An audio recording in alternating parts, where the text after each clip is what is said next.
anong binibingwit mo ate? Ate, anong binibingwit mo? Ay, palaka. Maraming mahuhuli ate na palaka. May nahuli ka na? Ah, may nahuli na nga si ate. Anong pinapain mo ate?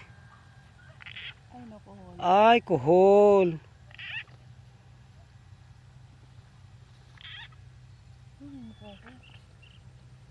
Ano pangalan mo ate? Anong pangalan mo ate? Palagi kang namimingwit ate? Ay, araw-araw. Ano yan ate?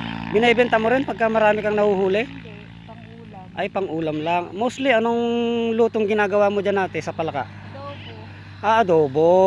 Adobong tuyo o adobong may sabaw-sabaw? Ah, adobong tuyo.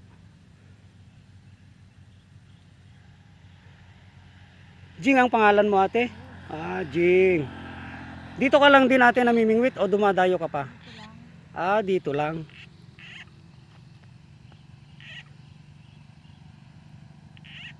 Pero ang init-init ano, kinakaya mo kahit mainit ang panahon. Ah,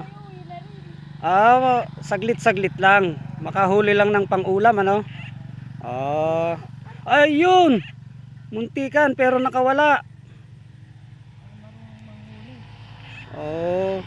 Sabi mo araw-araw eh di kabisado mo nang manghuli. Ah, nakakawala lagi. Hmm. Saan ka nakatira ate? Asan? Ah, doon. Nandun ang bahay nila ate. Si Ate Jing. Namimingwit ng palaka. Hmm.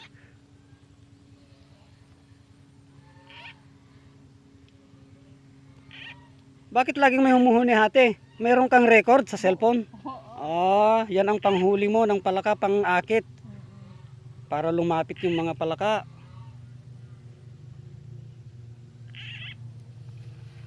Iyon, may nahuli si ate. Swerte.